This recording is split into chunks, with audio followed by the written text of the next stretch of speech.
প্রিয় একাদশ ও দ্বাদশ শ্রেণীর শিক্ষার্থী ভাই বোনেরা, নমস্কার, আদাব। আশা করি সবাই ভালো আছেন, সুস্থ আছেন। গতানুগতিকভাবে আজকেও আমাদের লজিক ফাংশন সরলীকরণের ক্লাস। তো আজকেও দুইটা সমাধান নিয়ে আসছি, সমস্যা নিয়ে, যে দুইটা আমরা সমাধান করব। তো এখনো যারা পেজটিকে ফলো দেননি এবং যারা ভিডিও দেখতেছেন এবং লাইক কমেন্ট শেয়ার করতেছেন না, অবশ্যই পেজটিকে ফলো দিবেন এবং লাইক কমেন্ট শেয়ার করবেন। আর ক্লাস চলাকালীন অবশ্যই আপনি একটা নোট খাতা নিয়ে বসবেন, কারণ আমি যে ম্যাথগুলো করাইতেছি এগুলো যদি আপনি নোট করে রাখেন তাহলে বাসায় প্র্যাকটিস করার ক্ষেত্রে সুবিধা হবে। বারবার ভিডিও দেখে প্র্যাকটিস করার থেকে আপনি যদি একবার ভিডিও ক্লাসটা করার পর নোট করে রাখেন তাহলে পরবর্তীতে আপনার যে প্র্যাকটিস করতে সুবিধা হবে।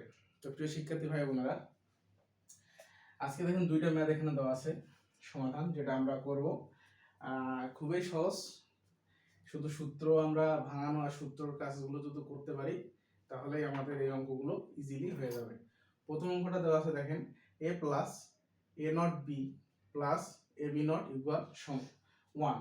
মানে আমাদের যে প্রথম অংশটা আছে এটা আমাদের ক্যালকুলেশন করে মানটা এটাই বের হবে, যেটা আমাদের এই 1 বাইর হবে আর কি। তো এখানে আমরা প্রথমে 1 নম্বর অঙ্কটা নিলাম, কি আছে a plus a not plus a b not equal 1, এই অঙ্কটা আছে। তো আমরা প্রথমে কি লিখবো, বাম পক্ষ আছে কি a plus a not b plus a not b not. এইটা আমাদের ক্যালকুলেশন করলে এটার মান বাইরে হবে কি 1, যেহেতু এটা সমান সমান 1 আছে, তাহলে আমাদের এটা ক্যালকুলেশন করে এমন ভাবে বানাতে হবে যেটা আমাদের মান বের হবে কি 1। এখন এখানে আমরা a কমন নিতে পারি না? অবশ্যই পারি। a নিলাম প্লাস a কমন নিলাম প্লাস, তাহলে এখানে এখন বাকি থাকে কি a নটটা যদি আমরা নিয়ে নেই তাহলে এখানে থাকে কি b plus b not. a আমরা কমন নিলাম, a রাইখা দিলাম, a নটটা কমন নিলাম, এটা রাইখা দিলাম, আর a নট আমরা কমন নিলাম, তাহলে থাকে কি b প্লাস b নট। তাহলে থাকে b প্লাস b নট। এখন দেখেন এখানে আমি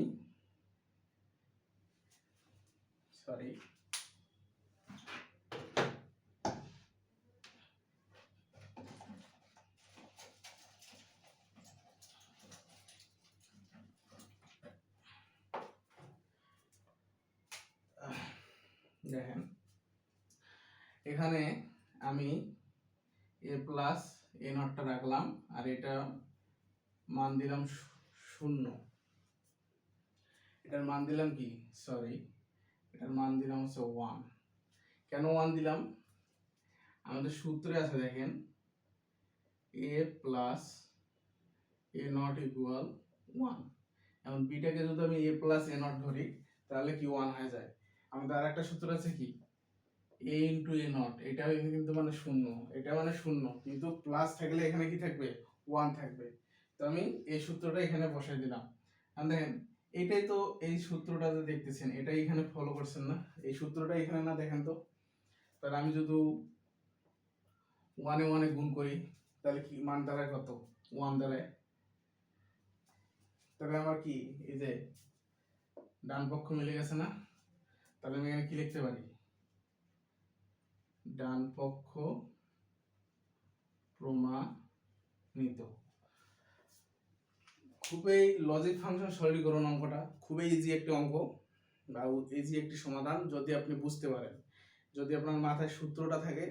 এটার মূল থিম হচ্ছে আপনার সূত্র, আপনি সূত্রটা মনে রাখতে পারেন তাহলেই আপনি লজিক ফাংশনে মাস্টার প্রো হয়ে যাবেন। তো লজিক ফাংশনে মাস্টার প্রো হতে গেলে আপনার কি হতে হবে, সূত্রগুলো মুখস্থ রাখতে হবে। প্রিয় শিক্ষার্থী ভাই বোনেরা, ম্যাথটা তাদের নোট ডাউন করে নেন, কারণ আমরা দ্বিতীয় ম্যাথে যাব, এবং অবশ্যই নোট ডাউন অথবা স্ক্রিনশট নিয়ে নেবেন। আশা করি ম্যাথটা সমস্যা হওয়ার কথা না। তারপর আমি আরেকবার রাবলি বুঝাই দিতেছি। আমরা ডান পক্ষ নিলাম, তারপরে কি করলাম, এটাকে রেখে দিলাম এবং এখান থেকে আমরা এ নট কমন নিলাম, তাহলে থাকে কি বি প্লাস বি নট। এখন দেখেন এখানে আমাদের সূত্র, এই সূত্রটা ফলো করেন। তাহলে আমি বিটাকে এ ধরি, এটাকে যদি এ নট ধরি, তাহলে আমাদের কি 1 দাঁড়াইতেছে। তাহলে আমি 1 দিলাম, কিন্তু আমাদের a প্লাস এ নট থেকে গেল। তার মানে a প্লাস এ নট তো আমাদের সূত্রেই আছে, তাহলে আমরা এখানে 1 দিতে পারি ইজিলি। তাহলে 1 1 গুণ করলে কি হবে 1, ডান পক্ষ প্রমাণিত। খুবই একটা ইজি টপিক বা ইজি একটা ম্যাথ, কোনো কঠিন নেই, জাস্ট একটু প্র্যাকটিস করলে আপনারা ইজিলি ভাবে পারবেন। দ্বিতীয় ম্যাথটা দেখেন। দ্বিতীয় ম্যাথটা আছে কি? দ্বিতীয় ম্যাথটা আছে a plus B not into A not plus B not double not equal 0। এটা ক্যালকুলেশন করে যে মান বাইর হবে সেটা অবশ্যই 0 হতে হবে, তাহলে আমাদের ম্যাথটা কি সঠিক। তাহলে আমরা এখন কি লিখবো? বাম পক্ষ। বাম পক্ষ আছে কি a plus B not A not plus B not, এটা হচ্ছে আমাদের বাম পক্ষ। এখন আমরা এটাকে আগে ভাঙাই নিই, যেহেতু এটা আমাদের ক্যালকুলেশন বা সূত্র ফেলাই দিয়ে গেলে কি হতে হবে, আমাদের এটাকে ভাঙাই নিতে হবে। তাহলে আমরা ভাঙাই নিলাম। ভাঙাই নিলে কি হবে? গুণ হয়ে যাবে। প্লাসটা কি হয়ে যাবে? গুণ হয়ে যাবে। ভাঙাই নিলে কি হবে? প্লাসটা গুণ হয়ে যাবে। তাহলে আমি এখানে কি লিখতে পারি? A not into B not, A not into B not. তারপর আমি এটা কিনতে পারি A double not B double not.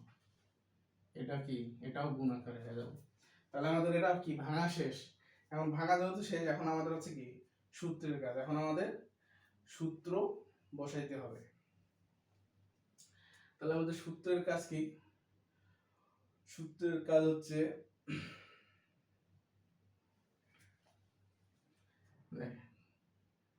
এখানে যদি আমি a ইন্টু বি দুইটা নট নিলাম, আর এখানে এ বি এই দুইটা রাখলাম, ইন্টু এ নট আর এটা রাখলাম এ বি। এখন দেখেন এখানে আমি আরেকটা কাজ করতে পারি।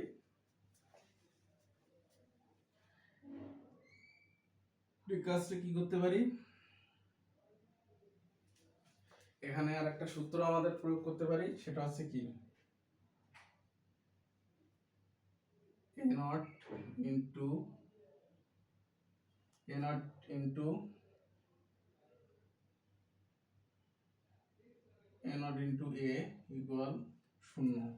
A not into A equal হচ্ছে কি 0। এই সূত্রটা আমরা প্রয়োগ করব। এখন এখানে কিভাবে দেখেন, এটা আমাদের গুণ আকারে আছে, এটা এখন আমরা প্রত্যেকটা গুণ করে দেব। তাহলে A not into A not into A আর B not into B into B not, A not into A B into B not. এখন দেখেন এই সূত্রটা যদি আমি ফলো করি, এই যে সূত্রটা, তাহলে দেখেন প্রথমে এ নট ইন্টু এ আছে, তার মানে এটা আমি কি এটা আমি 0 লিখতে পারি। আবার কি এটাও আমি যদি এ নট ইন্টু এ ধরি, তাহলে এটা 0 লিখতে পারি। তো 0 0 গুণ করলে কি হয়? 0 হয়। তার মানে কি আমাদের 0 মিলে গেছে। তার মানে কি ডান পক্ষ প্রমাণিত। খুব একটা ইজি ম্যাথ।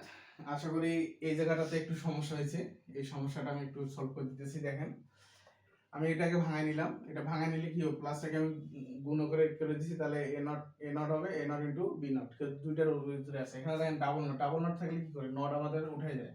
এখানে আমরা A double not B double not থাকার কারণে কি আমরা নট অটোমেটিক্যালি উঠে যায়। তাহলে আমাদের এখানে থাকতেছে কি A not into B not আর A B not A B থাকতেছে। এখন যদি দুইটাকে আমি গুণ করি, তাহলে থাকে A not into A B not into B. তাহলে এইটার যদি আমি এখন এটা সূত্রটা আমি কোনটা করছি, এই যে এই সূত্রটা প্রয়োগ করছি। এই সূত্রটা প্রয়োগ করলে কি হয়? দুইটাই 0 হয়, তার কারণে 0 হয়েছে। তাহলে আমাদের মান এইটাই। প্রিয় শিক্ষার্থী ভাই বোনেরা, আশা করি ম্যাথটা সবাই বুঝতে পারছেন, এবং অবশ্যই ক্লাসটা ভালো লেগে থাকলে ভিডিওটা লাইক কমেন্ট শেয়ার করে দিবেন। এবং কেউ যদি আমাদের অনলাইন পেড ব্যাচে ভর্তি হতে চান, আমাদের অনলাইন পেড ব্যাচ যারা 2027-এর এক্সাম পরীক্ষার্থী, তাদের জন্য আমাদের অনলাইন পেড ব্যাচ খুব তাড়াতাড়ি চলে যাচ্ছে। আগামী 20শে জুন থেকে নতুন ব্যাচ। সেখানে আপনি আইসিটি এবং ইকোনমিক্স একবার যদি ভর্তি হন, একবার ভর্তি হলে আপনার পরীক্ষার আগ পর্যন্ত আর ভর্তি হতে হবে না। আমাদের একবার ভর্তি হলে আপনার ভর্তি ফি হচ্ছে মাত্র 2000 টাকা। এই 2000 টাকা দিয়ে আপনি এই যে জুন মাসের 20 তারিখ থেকে শুরু করে আপনার যে এক্সাম আছে আগামী 2027 সালে, এক্সামের আগ পর্যন্ত আপনি মাত্র এই 2000 টাকা দিয়ে আমাদের ফ্রি ক্লাস, আমাদের যে অনলাইন পেড বেসের ক্লাস আছে সেখানে আপনাকে বেসিক টু অ্যাডভান্স লেভেলের, এবং আপনাদের প্রশ্নের মান কীরকম হবে, প্রশ্ন কী ধরনের হবে, প্রতিটা টপিকের উপর একটা করে ক্লাস হবে, যে ক্লাসগুলো অবশ্যই রেকর্ডেড থাকবে। এবং আপনারা যদি কেউ লাইভ ক্লাস মিস করেন অবশ্যই রেকর্ডেড ক্লাস দেখতে পারবেন। আর পেড বেসে সবসময় আমাদের লাইভ ক্লাস হয়ে থাকে। লাইভ ক্লাসে যদি কেউ অনুপস্থিত থাকেন, পরবর্তীতে আমাদের যে রেকর্ডেড ক্লাস থাকবে সেখান থেকেও দেখে নিতে পারবেন। তো যারা আমাদের পেড বেসে ভর্তি হতে চান, অনলাইন পেড বেসে, অবশ্যই আমাদের স্ক্রিনে যে হোয়াটসঅ্যাপ নাম্বার আছে এখানে যোগাযোগ করবেন। আমাদের সাপোর্ট টিম আমাদের ভর্তির যাবতীয় তথ্য জানিয়ে দিবে। আর আমি মনে করি আপনি যদি আমার পেড বেসে ভর্তি না হন, আপনি আমাদের ফ্রি ক্লাসগুলো করেন, আপনি 60 থেকে 70% প্রশ্ন সমাধান করতে পারবেন। তো প্রিয় শিক্ষার্থী ভাই বোনেরা, সবার সুস্থতা কামনা করে এবং আগামী ক্লাস দেখার আমন্ত্রণ জানিয়ে আজকে এ পর্যন্তই। সবাই ভালো থাকবেন, সুস্থ থাকবেন। ধন্যবাদ।